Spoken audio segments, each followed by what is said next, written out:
جی السلام علیکم. کیا حال ہے جی؟ آپ سب ٹھیک ہیں؟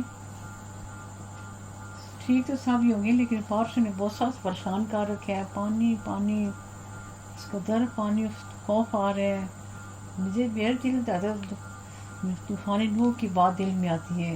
اتنا پانی. استغفر اللہ استغفر اللہ. پاک خیر کرے، سارے پاکستانیوں کی خیر کرے. بس ایک ہی بات دل میں آتی ہے، اللہ رسول کا ذکر کام ہو گیا ہے گھروں میں. جس لوگ سپورٹ سے تھے پہلے اللہ کا نام لیتے تھے، پھر اس کے بعد دنیا کے جو کام کرتے تھے، ناشتے کرنے اور گھر بار سنبھالنے، اب تو استغفر اللہ، اللہ کا نام لوگوں نے ختم کر کے رکھ دیا ہے. شیطانی چیزیں گھروں میں آ گئی ہیں. بچے بوڑھے جوان سب. پہلے ہر گھر سے صبح صبح کتنی تلاوت کی آوازیں آتی تھیں، نعتوں کی آوازیں آتی تھیں. سب لوگ ایک دوسرے کا خیال رکھتے تھے، ادب آداب تھے، چھوٹا بڑا تھا. لگتا ہے کہ اب اللہ تعالیٰ ناراض ہو گیا مسلمانوں سے. مسلمانوں نے حد ختم کر دی ہے. ساری اچھی باتیں، سارے اصول سب کچھ ختم کر کے رکھ دیے. موبائل بھی چلے جاتے ہیں تو بس ہوش حواس ان کے گم ہو جاتے ہیں.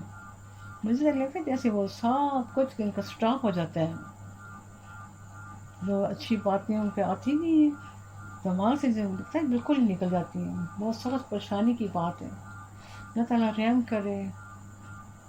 موسم آدھا دن اچھا گزرتا ہے، آدھا پھر بس ہو جاتا ہے. گرمی ہے، ہوا نہیں چلتی ہے.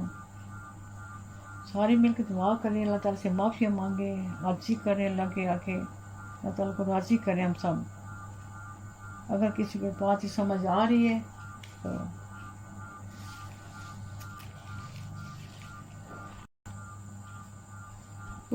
درگزر خدائی صرف ہے. حدیث شریف میں آیا ہے کہ اگر تم معاف کر دو، درگزر کرو، چشم پوشی سے کام لو، بس بے شک اللہ بخشنے والا رحم کرنے والا ہے. اور یہ صورت غابن کے معنی بھی ہیں. صورت غابن کا آپ سب کو پتہ ہوگا. صورت غابن پر سے جتنی سخت آفتیں بلائیاں ٹال جاتی ہیں. اور یہ امی جی کہتی تھی روزانہ آپ پڑھیں، ہر بندہ اس کو پڑھے بھی. بڑے بے شمار فائدے ہیں. ظاہر کلام تو اللہ کے ہے، جو بھی آپ پڑھیں گے، لیکن جو خاص ہے جیسے سورہ یاسین کا کہتے ہیں قرآن پاک کا دل ہے، سورہ رحمان قرآن پاک کی زینت ہے. اس طرح جو صورت تغابن ہے، یہ ہزار سختیاں بلائیاں سے دور ہوتی ہیں. اگر آپ نے کہیں پڑھا سنا نہیں ہے تو آپ غور کر لیں اس بات پہ. روزانہ اس کا کسی ٹائم بھی کوشش کرتا ہے. تو صبح ہی پڑھ لیں تو دن اچھا گزرتا ہے. پھر بھی اگر صبح نہیں پڑھ سکتے، نہیں ٹائم ملے، کسی ٹائم پڑھ لیں. اللہ کی تلاوت کرتے اللہ تعالیٰ نے سارے ٹائم رکھے ہوئے ہیں، کوئی پابندی نہیں ہے. کیونکہ کوئی مجبوریاں ہوتی ہیں، انسان کے گھر کے مسئلے ہوتے ہیں. تو آپ جب بھی چاہیں تو مضمون میں نے نکالے آپ کے لیے. درگزر خدائی صرف ہے. سبحان اللہ. حضرت انس سے رضی اللہ تعالیٰ سے مروی ہے کہ رسول اللہ صلی اللہ علیہ وسلم نے ارشاد فرمایا، جب بندہ صاحب کے لیے میدان حشر میں کھڑا ہوگا تو ایک منادی آواز دے گا، جس کا اجر اللہ کے ذمہ ہے وہ کھڑا ہو جائے اور جنت میں داخل ہو جائے. کوئی کھڑا نہ ہوگا. پھر دوبارہ اعلان کیا جائے گا. پھر سب کہے گا یہ وہ افراد ہیں جو لوگوں کو معاف کرتے تھے.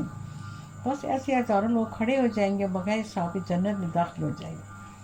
حضرت ابو ہریرہ ایک حدیث روایت کرتے ہیں کہ جس میں رسول اللہ صلی اللہ علیہ وسلم نے ارشاد فرمایا کہ حضرت موسیٰ نے اپنے رب سے پوچھا، آپ کے بندوں میں سے آپ کے نزدیک سب سے زیادہ معزز کون ہے؟ تو اللہ تعالیٰ نے جواب دیا، جو بدلے کی طاقت رکھ سے بھی ہو، اس کے باوجود معاف کر دیں. زبردست، کتنی زبردست باتیں ہیں. معاف کرنے عزت میں اضافے کا باعث ہے. اگر کوئی کسی کو معاف کر دیتا ہے، یقیناً اس سے ضائع شدہ حقوق واپس تو نہیں آتے ہیں، لیکن اس سے نفرت، کینہ، حسد اور بغض اور دشمنی جذبات ختم ہو جاتے ہیں. انتقام لینے کے جذبات ٹھنڈا پڑ جاتا ہے. باہمی تعلقات میں استحکام پیدا ہوتا ہے. ایک دوسرے کو معاف کر دینے کا عمل ہی دراصل تمام افراد معاشرے کو درپیش انفرادی اور اجتماعی مسائل کے حل کرنے کا واحد راستہ ہے. معافی کی صفت اپنانے سے انسان خود بھی سکون، چین اور اطمینان میں رہتا ہے، اور معاشرے میں بھی ایک دوسرے کو معاف کرنے کا رجحان پروان چڑھتا ہے. جو طاقت رکھنے کے باوجود لوگوں کی زیادتیوں اور مظالم کو معاف کرتے ہیں تو اللہ تعالیٰ کی عزت میں اضافہ کرتے ہیں. ارشاد فرمایا، معاف کرنے والے کی اللہ عزت بڑھا دیتے ہیں. سبحان اللہ، سبحان اللہ، کتنا زبردست بیان ہے. آج صبح جب اٹھی تو بارش شروع ہو گئی. لائٹ مجھے رات کے سو گئی, مجھے تو کچھ پتہ ہی نہیں, سوتے سوتے چلی گئی. صبح پھر یو پی ایس چلتا رہا. میں بھی جو اپنے عبادت ذکر اذکار کرتی رہی ہوں. چڑی کو کوا بھی بار بار آ کے بولے روٹی جلدی کرو, میری دیر ہو رہی تھی اوپر جانے کی. کوا بار بار چکر لگایا کہ کھانا دو. پھر میں جلدی اوپر کی کھانا ڈال کے نہیں, پھر باقی 10 منٹ پڑی ہیں. اس دوران یو پی ایس بھی بند ہو گیا. اب اندھیرا, اوپر سے بادلوں میں اندھیرا ڈالا تھا, کچھ نظر نہ آئے. پھر بیٹری وہ بھی آدھی تھی. وہ بیٹری میں آدھی کر کے پھر میں نے چائے بنائی ہے. 2 راستے اندھیرے میں نے ایک ہی رس کھا لیا.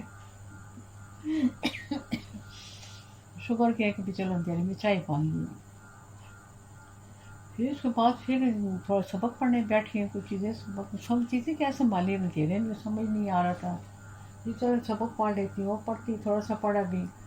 بس پھر لائٹ کا تو کوئی اثار ہی نہیں تھی کب آئے گی.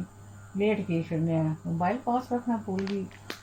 جو دوسرے کمرے گئے اس طرف سیڑھیاں, تو اوپر سے بڑی ٹھنڈی ہوا آتی ہے. اس نے اتنا ہمیں سلایا کہ بس 10 بج گئے. سوتی میں کبھی مجھے نہیں یاد ہو. یہ ایسے ہوتے کبھی پنڈی سے واپسی ہو گئی یا شادی میں واپس آئیں تب میری دیر ہوتی تھی. میں 10 بجے اٹھتی تھی کیونکہ بالکل اٹھا ہی نہیں جاتا تھا نا. تو یہاں تو کوئی ہوش ہی نہیں ہوا نا, ذرا بھی ہوش نہیں آئی کہ بھی اٹھنا ہے کچھ کرنا ہے. 10 بجے آنکھ کھلی, موبائل کی آواز آ رہی تھی. دوڑ کے آئی, موبائل دیکھا تو وہ بھی ختم ہونے پہ. اللہ کیا ہو. تو وہاں پھر دودھ والے نہیں آنا تھا. جلدی دیچکی رکھی, برتن کٹھے کیے. تو لائٹ پھر آئی دن کے 1:15 آئی ہے. آ تو گئی تھی آدھا گھنٹہ صحیح بھی ہے, بٹ رات تک یہی چکر تھا. آ جا کرتی رہی ہے. دن پہ ایسے ہی گزر گیا. اچھا دن تھا. ٹھنڈک بڑی تھی صبح کے, اتنی ٹھنڈی پیاری ہوا آ رہی تھی. اتنا پیارا موسم, ایسے بیہوش ہو, ایسے مزہ ہی آ گیا. وہ دن تو بس ایسے ہی گزر گیا. جیسا کہ ٹائم کو ضروری کام کرنے تھے, کوئی میلہ ملانے کی ہے. شکر اللہ کا ضروری کام تھے میلے ملانا. سارا تو بہت ہو گیا ہے, تھکاوٹ بہت ہو گئی ہے. آج کی لیٹ بھی بڑی ہو گئی ہے, بلکہ سونی شروع ہو گئی. پھر مدی نے یاد کرایا کہ ریکارڈنگ بھی کرنی ہے. اشفاق احمد کی کتاب ہے بابا صاحبہ. اس اقتباس ایک چھوٹا سا پیراگراف ہے, آپ کو سناتی ہوں. عنوان اس کا لکھا ہے زندگی کا سفر. آپ اپنی کار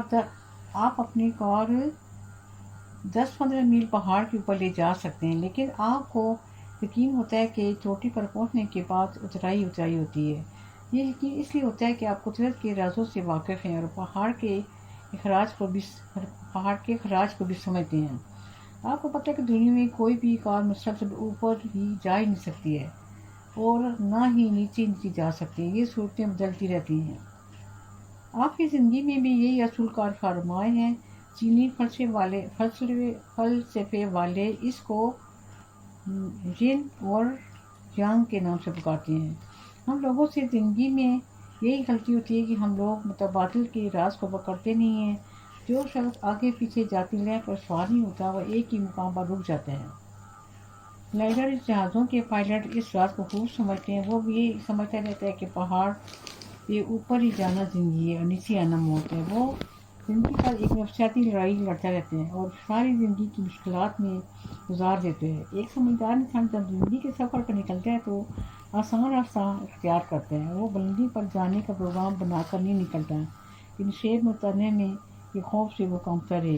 وہ تو بس سفر پر نکلتا ہے اور راستے سے جھگڑا نہیں کرتا. جو جھگڑا نہیں کرتا وہ منزل پہ جلد پہنچ جاتا ہے. زبردست بیان ان کا. اچھا یہ کتاب بابا صاحبہ, میں اس بارے بہت کچھ پڑھا تھا. چھوٹے پیراگراف اخبار میں آتے رہتے تھے, پڑھتی رہتی تھی. پھر مجھے بڑے ہی شوق ہو کہ یہ کتاب میں لوں, بابا صاحبہ. اچھا کتنا سا میں سوچتی بھی بڑی مہنگی کتاب ہے. لوگ ایسے سوچتے پیسے پاس بھی تھے لیکن اتنے زیادہ خرچ کرنے کو دل نہیں کرتا. تو اس وقت 2000 بڑی چیز تھی. اب تو 2000 کو بھی بات ہی نہیں ہے. ایک دن میں پیسے بھی لے گئی اور یقین کرنے کہ اس کتاب کا نام میرے دماغ سے نکل گیا. میں کتنی دیر دکان پہ کھڑی اور کتابوں کی طرف دیکھتی تھی. بار بار مجھے اس کا نام بھی نہیں یاد ہے. دیکھ کبھی کبھی ایسا بھی ہوتا ہے. اور پھر میں خالی ہاتھ واپس آ گئی. ایسے پھر کبھی کوئی پیراگراف آ جاتا ہے, پھر دل ایسے بس چلنے لگتا ہے بچوں کی طرح. پھر مریم نے مجھے میری برتھ ڈے پہ یہ کتاب مجھے گفٹ کی تھی, بابا صاحبہ.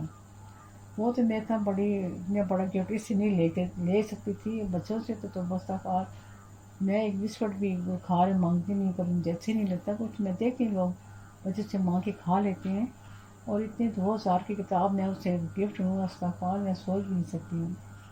اس بہانے بھی وہ کتاب گھر میں آ گئی ہے، وہ کتاب بھی کافی پڑھتی رہی، اب میں صحیح بات نہیں پڑھ سکی، تو ایک دن میں ایسے سوچتی رہی کہ میں نے پڑھا تھا نا کہ یہ کتاب بھی مضمون سارے ان کے ہیں اشفاق احمد کے ہیں، لیکن ترتیب پھر بانو کوشچن دی اور انہوں نے ساری یہ کتاب ان کے فوتوں کے بعد چھپوائی ہے نا۔